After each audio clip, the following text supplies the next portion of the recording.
शरद पवार और बागी भतीजे अजित पवार में खींची तलवार। कौन है दोनों में ज्यादा ताकतवर? किसके पास है कितनी ज्यादा संपत्ति? शरद और अजित पवार में कौन ज्यादा रिच? एनसीपी दो फाड़ हो चुकी है। एनसीपी चीफ शरद पवार के भतीजे अजित पवार ने पार्टी से बगावत कर दी है। उनके पीछे पीछे उनके समर्थक विधायक भी एनडीए के साथ हो गए हैं, जिसका प्रसाद अजित पवार को महाराष्ट्र के डिप्टी सीएम के पद के रूप में, जबकि उनके समर्थक विधायकों को मंत्री पद के रूप में मिल चुका है। ये बात महाराष्ट्र की राजनीति के दिग्गज शरद पवार के लिए हालांकि किसी बड़े झटके से कम नहीं है, लेकिन फिर भी राजनीति में दशकों लंबा अनुभव रखने वाले शरद पवार ने इसे एक मामूली बात के जैसा ही बताया है।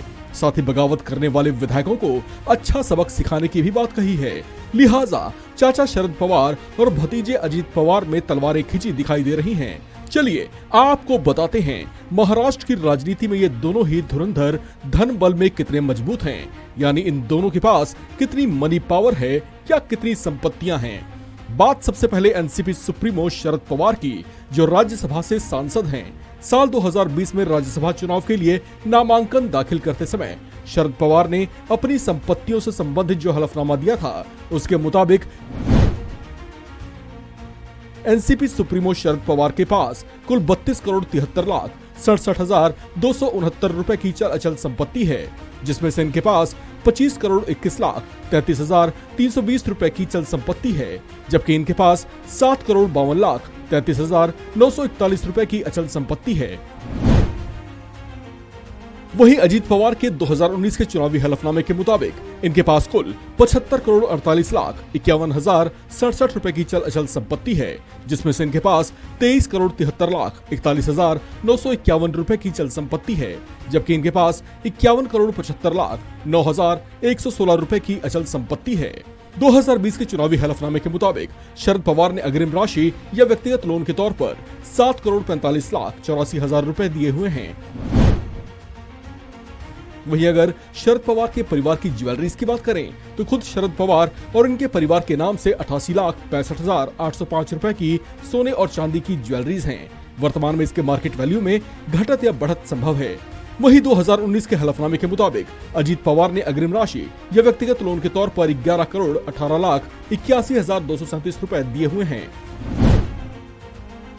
वहीं अगर अजित पवार के परिवार की ज्वेलरीज की बात करें तो इनके परिवार के नाम से कुल 75,46,354 रुपए मूल्य के सोने और चांदी की ज्वेलरीज मौजूद हैं। वर्तमान में इसके मार्केट वैल्यू में घटत या बढ़त संभव है। शरद पवार की अचल संपत्तियों की बात करें तो इनके और उनके परिवार के पास 1 करोड़ 30 लाख 97,960 रुपए की खेतीहर भूमि है, जबकि 91 लाख 71,480 रुपए की गैर खेतीहर भूमि भी है। इनकी आवासीय बिल्डिंग की कुल कीमत 2 करोड़ 17 लाख 14,501 रुपए है, जबकि इनके कमर्शियल बिल्डिंग्स की कीमत 3 करोड़ 12 लाख 50,000 रुपए है। वहीं अगर अजित पवार की अचल संपत्तियों की बात करें तो इनके और उनके परिवार के अन्य सदस्यों के नाम से 2 करोड़ 65 लाख 95,740 रुपए की खेतीहर भूमि है, जबकि 16 करोड़ 45 लाख 14,573 रुपए की गैर खेतीहर भूमि है।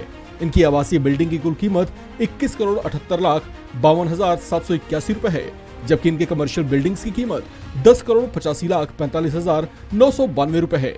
शरद पवार के लोन या देनदारियों की बात करें तो नामांकन भरते समय तक इन पर 1 करोड़ रुपए की देनदारी थी, जबकि 2019 में चुनावी नामांकन भरने तक अजित पवार पर कुल 3 करोड़ 73 लाख 70,371 रुपए की देनदारियां थीं। इस खबर में फिलहाल इतना ही। बाकी अपडेट्स के लिए बने रहिए वन इंडिया हिंदी के साथ।